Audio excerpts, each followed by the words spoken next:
லட்சுமி மேனன் அவர்கள் 9 மணி ஷூட்டிங் தான் வந்து 1 மணிக்கு தான் வராங்க. பொறுத்து பார்த்துட்டு அவங்கள தூக்கிட்டு கைலாநிதியை போட்டதாக சொல்கிறாங்க. என்ன சார் நடக்குது? என்ன ரீசன்னால வந்து பண்ணுறாங்க? மலேசியாவில் போய் ஒரு யூனிட் மொத்தமும் தங்கி எவ்வளோ செலவாகும் யோசிப்பாரு. இதார்த்த நட்டிலாம் அடிக்கிறாங்க. ஆமாம், முழு படமே அங்கே எடுக்கிறாங்க போல இருக்கு. மொத்த பேர் அங்கே போயிட்டாங்க. போனால் இவங்க வழக்கம் போல் வரல. என்னென்னு போய் பார்த்தா கதவை திறக்கிற அளவுக்கு கூட அவங்களுக்கு திராணி இல்லை. ஏன்னா இந்த இண்டஸ்ட்ரியில், தமிழ் இண்டஸ்ட்ரியில் இன்னும் நீண்ட காலம் ட்ராவல் பண்ண வேண்டிய ஒரு நடிகை. அழகு, நடிப்பு எல்லாமே அவங்கள்ட்ட உண்டு. ஆனால் இங்கே என்னென்னா பல பேர் அவங்களுடைய சுயநலத்துக்காக அவங்கள வந்து மெல்ல மெல்ல அவங்க வலைக்குள்ளே இழுத்துட்டாங்க. ஸோ அதில் வந்து பலியாகி ஒரு கட்டத்தில் இந்த மொத்த இண்டஸ்ட்ரியுமே கைவிட்டுச்சு. லட்சுமி மேனன் தானே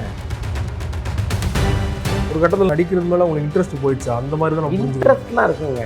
ஒரு பழக்கத்துக்கு அடிக்ட் ஆகிட்டிங்கன்னா அதுலேருந்து வெளியில் வர்றது ரொம்ப கஷ்டம். உள்ளபடியே பரிதாபத்திற்குரிய ஒரு இடத்துல தான் அவங்க நம்ம பார்க்க வேண்டியது. ஆனால் திறமையான ஒரு நடிகை, ஏஜும் கம்மி தான் இல்லையா? ரொம்ப கம்மி அவங்களுக்கு. இப்போவும் ஒன்றும் கட்டு போகல. முறையான ஒரு சிகிச்சை. கார்த்தி அவர்களே வந்து கைதி படம் பற்றி கேட்டப்போ அதை பற்றிலாம் எனக்கு தெரியாதுங்க, ஏன் கேட்குறீங்க அப்படின்னு கேட்குறாரு. உண்மையிலே படம் ட்ராப் ஆகிடுச்சா? என்ன பிளானில் இருக்காங்க? அவர் வந்து லோகேஷ் கனகராஜ் மீது அவ்வளோ எரிச்சலில் இருக்கார். ஆமாம், என்னென்னா அவர் ஒவ்வொரு முறை அவர் இந்த படத்தில் நடிக்கிறதுக்கு ரெடி ஆகும்போதும் அவருக்கு வேற ஒரு பெரிய படம் கிடச்சிது. அப்போ நான் அங்கே போயிடுறேன்னு சொல்லி இவரை வந்து ஒரு மாதிரி ஒதுக்க ஆரம்பிச்சிட்டார். காரணம் ஹீரோவுக்கே பெரிய ஈகோ இருக்குது. கார்த்தியெல்லாம்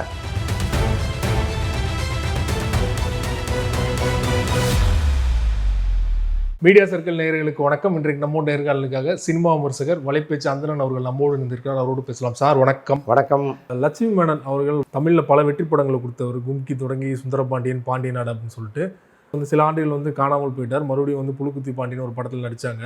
இப்போது மீண்டும் வந்து சில படங்கள் நடிச்சிட்டு இருக்காங்க. மலேசியாவில் சமீபத்தில் கூட ஒரு படத்தோட பூஜை போட்டாங்க. ஆனால் இப்போ வர செய்தி என்னென்னா, அவங்க வந்து 5 நாளாக ஷூட்டிங் ஒழுங்காக வர மாட்டுறாங்க. 9 மணி ஷூட்டிங்னா வந்து 1 மணிக்கு தான் வராங்க. பொறுத்து பார்த்துட்டு அவங்கள தூக்கிட்டு கைலாநிதியை போட்டதாக சொல்கிறாங்க. என்ன சார் நடக்குது? என்ன ரீசன்னால வந்து அவங்க பண்ணுறாங்க? ஆக்சுவலாக அந்த படத்தினுடைய தயாரிப்பாளர் லிங்குசாமின்னு சொல்கிறாங்க. லிங்குசாமிக்கு ஒரு சென்டிமெண்ட் இருக்குது. அவர் தான் வந்து அறிமுகப்படுத்தினது கும்கியில். அவர் ஒரு முறை மேடையிலேயே பேசினார். லட்சுமி மேனன் வந்து ரொம்ப ராசியான நடிகை, அவங்க நடிக்கிற படமெல்லாம் தொடர் ஹிட் ஆகுதுன்னு பேசினார். உள்ளபடியே அப்படி ஒரு காலம் இருந்துச்சு. எல்லாருமே ஒரு கதையை எழுதிட்டு நேராக ஹீரோயின்கிற இடத்துல லட்சுமி மேனன் தான் எழுதினாங்க. தொடர் ஹிட்டுகளை கொடுத்துருந்தாங்க. அதுக்கப்புறம் இங்கே என்னென்னா, இந்த இண்டஸ்ட்ரிக்கு எப்போவுமே வந்து அது நோக்கமாக அல்லது வந்து இயல்பாக நடக்கிறதான்னு தெரில. பல பேர் அவங்களோட ஒரு நட்பு வச்சுக்கிட்டு மெல்ல மெல்ல அவங்கள வந்து வேறொரு திசையை நோக்கி நகர்த்திட்டாங்க. அதுக்கு அவங்க அடிக்ட் ஆகிட்டாங்க. இல்லைன்னா இந்த இண்டஸ்ட்ரியில், தமிழ் இண்டஸ்ட்ரியில் இன்னும் நீண்ட காலம் ட்ராவல் பண்ண வேண்டிய ஒரு நடிகை அவங்க. ஓகே, அழகு, நடிப்பு எல்லாமே அவங்கள்ட்ட உண்டு.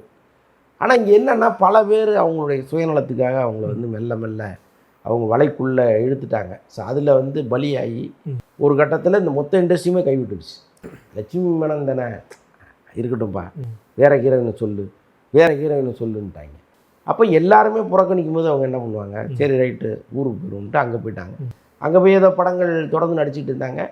ஒரு நீண்ட காலம் கழித்து நம்ம லிங்குசாமி தான் இடையில கூட வந்து ஒரு குடிபோதையில் நண்பர்களோட அடித்தடியாகி தலைமறைவலாக இருந்தாங்க. ஆமாம், அதெல்லாம் கேள்விப்படும்போது இப்போ புயல் ஒன்று பூவானதுங்கிற மாதிரி பூ ஒன்று புயலானது கதையாகி போச்சு. அப்படி இருப்பாங்க அவங்கள்ட்ட இப்படி ஒரு டெரர் முகமானு நமக்கு ரொம்ப அதிர்ச்சியாக இருந்துச்சு. இவர் என்ன பண்ணுறாரு, நம்ம அறிமுகப்படுத்தின நடிகை ரொம்ப காலம் கழித்து ஒரு படம் நம்ம தயாரிக்கும் போது அவங்களே இருக்கட்டுமே சென்டிமெண்ட்டா அப்படின்னு வேலை மனக்கட்டு அவங்கள பிடிச்சி கூப்பிட்டு வந்து மலேசியாவில் போய் ஒரு யூனிட் மொத்தமும் தங்கி எவ்வளோ செலவாகும் யோசிச்சு பாருங்கள். இதார்த்த நட்டிலாம் அடிக்கிறாங்க. ஆமாம், முழு படமே அங்கே எடுக்கிறாங்க போல இருக்கு. மொத்த பேர் அங்கே போயிட்டாங்க. போனால் இவங்க வழக்கம் போல் வரல. என்னென்னு போய் பார்த்தா கதவை திறக்கிற அளவுக்கு கூட அவங்களுக்கு திராணி இல்லை. ஸோ அப்படி இருந்திருக்கு சூழ்நிலை. அப்புறம் பொறுத்து பார்த்துட்டு ரைட் நீங்கள் கிளம்புங்க அப்படின்ட்டு தான் இப்போ கைலாநிதி ஃபிக்ஸ் பண்ணியிருக்காங்க. ஒரு கட்டத்தில் நடிக்கிறது மேலே உங்களுக்கு இன்ட்ரெஸ்ட் போயிடுச்சா? அந்த மாதிரி தான் இன்ட்ரெஸ்ட்லாம் இருக்குங்க. ஒரு பழக்கத்துக்கு அடிக்ட் ஆகிட்டிங்கன்னா அதுலேருந்து வெளியில் வர்றது ரொம்ப கஷ்டம். உள்ளபடியே பரிதாபத்திற்குரிய ஒரு இடத்துல தான் அவங்க நம்ம பார்க்க வேண்டியதாக இருக்குது. ஏன்னா திறமையான ஒரு நடிகை, ஏஜும் கம்மி தான் இல்லையா? ரொம்ப கம்மி அவங்களுக்கு. இப்போவும் ஒன்றும் கட்டு போகல. முறையான ஒரு சிகிச்சை எடுத்துக்கிட்டாங்கன்னா வெளியில் வந்துடலாம். என்ன பண்ண போகிறாங்கன்னு தெரியல. தொடர்ச்சியாக வந்து ஓடிடி தான் இப்போ வர படங்களோட ரிலீஸ் டேட்டை முடிவு பண்ணுறாங்க. ஏன்னா ஓடிடினால தான் வந்து நடிகரோட சம்பளமும் எக்குத்தப்பாக ஏறிடுச்சு அப்படிங்கிற மாதிரியான பார்வை தொடர்ச்சியாக முன்வைக்கப்படுது. சமீபத்தில் கூட திருப்பூர் சுப்பிரமணியம் பார்த்தீங்கன்னா, இப்போ ஒரு மாதத்தில் வந்து ஓடிடியில் படம் ரிலீஸ் ஆயிடுது. அதை வந்து 100 நாளாக மாற்றணும் அப்படின்னு சொன்னார். சரத்குமார் அவர்கள் பேசும்போது கூட பார்த்தீங்கன்னா 50 நாட்களாக மாற்றணும் 50 நாளுக்கு அப்புறம் தான் வந்து படத்தை ரிலீஸ் பண்ணணும் ஓடிடியில் அப்படிலாம் சொன்னாங்க. தொடர்ச்சியாக அந்த மாதிரி டிபேட் போய்கிட்டே இருக்குது. ஆனாலுமே வந்து இதற்கான ஒரு முடிவு எட்டப்பட்டதா தெரியலையே சார். அதில் ஒரு பெரிய சிக்கல் இருக்குங்க. இப்போ தியேட்டருக்கல்லேருந்து ஒரு பெரிய தொகை வந்ததுன்னு வைங்களேன், அவங்க வந்து ஓடிடி கூட 2ஆம் பட்சமாக நினைக்கிறதற்கு வாய்ப்பு இருக்குது. இப்போ ஓடிடியில் ஒரு பெரிய தொகை அவங்களுக்கு வந்துட்டு இருந்துச்சு, இப்போ வரல, அண்மை காலமாக வரல, ஒரு காலத்தில் வந்துட்டு இருந்துச்சு.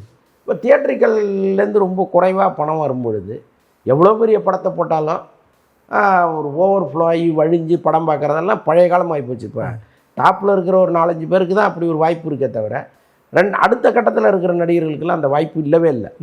பல தியேட்டர்கள் காலியாக கிடக்கு எங்கே போனாலும். அப்போ அவங்க தியேட்டர்லேருந்து வர்ற வருமானத்தை நம்பவே மாட்டேங்கிறாங்க. அது வந்து சும்மா ஒரு பேருக்கு தான் தியேட்டரில் நம்ம ரிலீஸ் பண்ணுறோம். மற்ற டெரிட்டரிஸில் நம்ம வந்து எடுத்துக்கலாம். இப்போ ஹிந்தி ரைட்ஸு, ஓடிடி, சேட்டலைட்டு, அப்புறம் இன்னும் தெலுங்கு ரைட்ஸு, இந்த மாதிரிலாம் நிறையா இருக்குது இல்லையா, ஓவர்சீஸு. ஸோ இதுலேருந்து வர்றது தான் நம்ம காசு, இங்கே தான் வரமாட்டேங்குதேன்னு அவங்க நினச்சி தான் 4 வாரத்துக்கு கொடுத்துட்றாங்க. ஓகே, இங்கே இருந்தாவது நமக்கு பணம் வரட்டும். பட் இவங்க என்ன சொல்கிறாங்கன்னா, நீங்கள் அப்படி கொடுக்கறதுனால தான் தியேட்டருக்கே கூட்டம் வர மாட்டேங்குது. முதல்ல அப்படி கொடுக்கறத நிறுத்துங்க. 100 நாள் கழித்து தான் ஒரு படம் ஓடிடியில் வரும்னா அந்த படத்தை பார்க்கணுன்னு நினைக்கிறவங்க ஆட்டோமேட்டிக்காக தியேட்டருக்குள்ளே வருவாங்கங்கிறது இவங்க சொல்கிற கருத்து. நியாயமும் இருக்குது. ஆனால் இவ்வளோ காசு கொடுத்து வாங்க மாட்டாங்க இல்லையா? 100 கோடி 150 கோடி வாங்குறாங்க. கலெக்ஷனில் என்ன ஷேரோ அதுதானே கொடுக்குறாங்க. தியேட்டருக்காரங்களுக்கு எவ்வளோ, டிஸ்ட்ரிபியூட்டருக்கு எவ்வளோ, இல்லை ஓடிடி சொல்கிறேன், ஓடிடி நிறுவனம் பெரிய தொகை கொடுத்து வாங்குறாங்க இல்லையா? இப்போ மாறிட்டாங்கல்ல, முன்ன கொடுத்துட்டு இருந்தாங்க, இப்போ பெரிய சிக்கலாகி போச்சு. பெரிய படங்களுக்கே அவங்க ஒரு சீலிங் வச்சுட்டாங்க.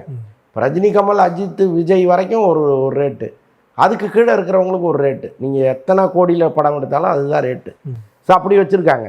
அப்புறம் என்ன பண்ணுறாங்கன்னா, ஒருவேளை தியேட்டரில் வந்து அதிரி புதிரியாக ஹிட் ஆகி ஒரு மிகப்பெரிய கலெக்ஷனை குவிச்சுதுன்னா அன்றைக்கி வேணால் நாங்கள் எக்ஸஸாக தரோம், அது வரைக்கும் இதுதான் ரேட்டுங்கிற மாதிரி அவங்க சில நாம்ஸ் எல்லாம் இப்போ கொண்டு வந்துட்டாங்க.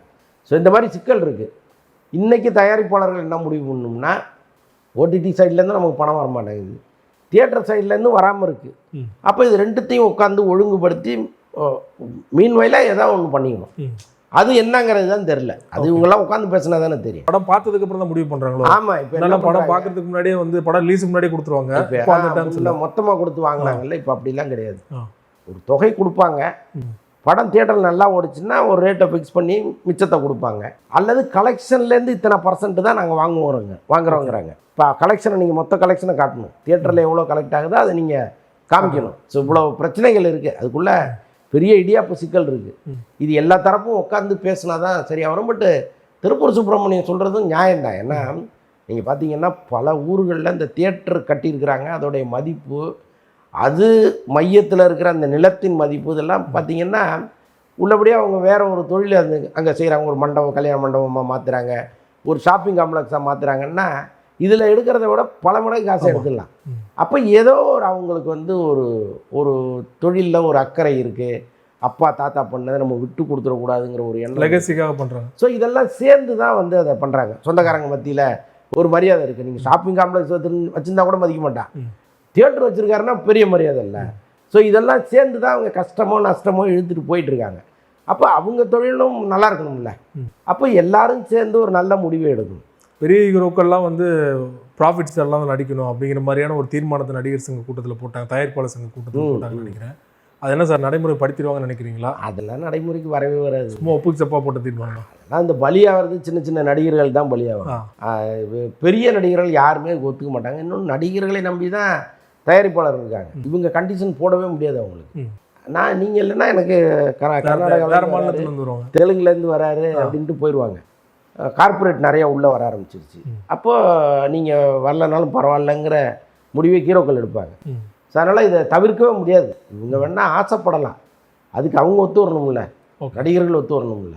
இப்போ முன்னாடிலாம் வந்து சம்பளம் கம்மியாகிடுதான் நடிகர்கள். இப்போ வந்து பெரிய ஹீரோக்கள்லாம் 100 கோடி 200 கோடி வாங்குறாங்கன்னா, முன்னாடி வந்து ப்ராஃபிட் வந்து கம்மியாக இருந்துச்சு, அதனால் கம்மியான சம்பளம்.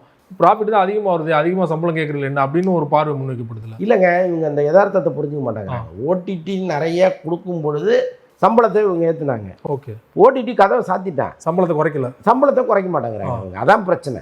இப்போ அவங்களுக்கு அதை எடுத்து சொல்லி புரிய வைக்கிறதுக்குள்ள இவங்களுக்கு அவ்வளோ பெரிய பிரச்சனையாக இருக்குது. அவங்க புரிஞ்சுக்கவும் மாட்டேங்கிறாங்க. இப்போ பல பெரிய நடிகர்களுக்கு ஓரளவுக்கு புரிஞ்சு சரி ரைட் ப்ராஃபிட் ஷேர் பண்ணுவோன்னு இறங்கி வராங்க. சிம்புலாம் ப்ராஃபிட் ஷேரில் தான் பண்ணுறாரு. வெற்றிமாறன் படம், அரசன் படம் பண்ணுறாரு. சிவகார்த்திகேயன் கூட ப்ராஃபிட் ஷேர் தான். பராசக்தி. பராசக்தியும் ப்ராஃபிட் ஷேரு, தியாகராஜ சார் படமும் இப்போ அடுத்து வெங்கட் பிரபு படம் அதுவும் ப்ராஃபிட் ஷேர் தான் பண்ணுறேன். அப்போ இந்த மாதிரி நடிகர்கள் ப்ராஃபிட் ஷேர்னு இறங்கினாதான் தயாரிப்பாளரும் கொஞ்சம் மூச்சு விட முடியும். ஓகே. பட்டு எல்லாருமே அப்படி பண்ணுறாங்களான்னா இல்லையே. இப்போ அஜித் எல்லாம் பிடிவாதமாக தானே இருக்காரு. எனக்கு இவ்வளோ கொடுத்தா தான் நடிப்பேன் இல்லைன்னா போங்கன்றாருல. இப்போ அவருக்கெல்லாம் புரிய வைக்கிறது யாரு, அதுதான் இங்கே தெரியல. இப்போ இன்னும் தயாரிப்பாளர் கிடைக்கல சார் அஜித் படத்துக்கு. யாரோ அவர் பேசி வச்சிருக்காரு போல இருக்காது, யாருன்னு தெரியல. இவங்கள வேலை பார்க்க சொல்லிட்டாரு, நீங்கள் உங்கள் வேலையை பார்த்துட்டே இருங்க, யாரெல்லாம் கமிட் பண்ணுமோ எல்லாம் கமிட் பண்ணுங்க. இப்போ இதில் வந்து இவங்களெல்லாம் மியூசிக் டைரக்டரு, சினிமாட்டோகிராஃபர் எல்லாருமே கமிட் பண்ண ஆரம்பிச்சிட்டாங்க. அப்போ நீங்கள் ஒர்க்கை பாருங்கள், ஒரு சின்ன அட்வான்ஸை கொடுத்து பிளாக் பண்ணி வைங்கன்ட்டார். தயாரிப்பாளர் யாருங்கிறத அப்புறம் அவர் சொல்லுவார். சம்பளத்தை குறைப்பாரா? 180 கோடியிலே தான் இருக்காரா இல்லைன்னா? சம்பளத்தை குறைப்பதற்கு வாய்ப்பு இல்லை. அதுதான் அவர் சொல்கிறாரு, நான் வேணும்னா இதுதான், விருப்பம் தான் வாங்க, இல்லைன்னா நோ ப்ராப்ளம் அப்படிங்கிறாரு. ஸோ அதனால் என்ன பண்ண போகிறாங்கன்னு தெரியல. குறிப்பிட்ட தேதிக்கு அப்புறமும் தயாரிப்பாளர் வரலன்னா இறங்கி வந்து தானே ஆகணும். இல்லை, அவரை பொறுத்தளவுக்கு ரொம்ப பிடிவாதமான ஒருத்தர். ஓகே, நடிக்காம கூட இல்லைனாலும் பரவாயில்ல, நான் இருப்பேன் பெறவர். ஸோ அப்படி இருக்கிறவர் தான் அவர். அதே போல் வாத்தியார் வந்து 12ஆம் தேதி ரிலீஸ் ஆக வேண்டியது, கடன் வாங்கினதுனால படம் தள்ளி போனது. இப்போ வந்து பணத்தெல்லாம் செட்டில் பண்ணிட்டாங்க. படம் வந்து சொன்ன தேதியில் ஏதோ 24ஆம் தேதி வெளியாக போகுது அப்படிங்கிற மாதிரி தகவல் வந்துட்டு இருக்கு. முன்னாடி 24ஆம் தேதி வெளியாக போகுதா இல்லை படம் பிரச்சனை? தொடர்ந்து பஞ்சாயத்து நடந்துட்டு இருக்கு. இதில் என்ன பிரச்சனை அப்படின்னா, இப்போ அந்த திவாலானவருக்கு அவருடைய சொத்துக்கள் இருக்கும் இல்லையா, இப்போ அவர் பல இடங்களுக்கு கடன் கொடுத்துருப்பாரு. இப்போ அதெல்லாம் வாங்கி அவரால் பாதிக்கப்பட்டவர்களுக்கு கொடுக்கணும் கோர்ட். அப்போ கோர்ட் வந்து ஒரு குழுவை நியமிக்குது, அதில் ஓய்வு பெற்ற நீதிபதிகள் இருக்காங்க. இப்போ இவங்கெல்லாம் அதுக்குள்ளே தலையிடும் பொழுது மற்றவர்களை டீல் பண்ண மாதிரி அவங்க பண்ண முடியாது. இப்போ 4 ஃபைனான்சியர் வராங்கன்னா நீங்கள் உட்காந்து அவங்கள்ட்ட ஒன்று சண்டை போட்டு குறைக்க வைக்கலாம், கெஞ்சி குறைக்க வைக்கலாம், என்ன தேவை பண்ணலாம். அதை நீங்கள் போய் நீதிபதிகள்கிட்ட பண்ண முடியாது. ஓகே. அப்போ இந்த படத்தை பொறுத்தளவுக்கு பெரிய சிக்கலே அதுதான். இப்போ அவங்கள்ட்ட யார் உட்காந்து பஞ்சாயத்து பேசுவீங்க, எதுவாக இருந்தாலும் கோர்ட்டுக்கு வாங்கம்பாங்க அவங்க. இந்த சிக்கல் இருக்குது, இது எப்படி சால்வ் பண்ண போகிறாங்கன்னு தெரியல. உண்மையிலே கார்த்திக் போகிறதுக்கு அந்த அளவுக்கு மார்க்கெட் இல்லையா என்ன?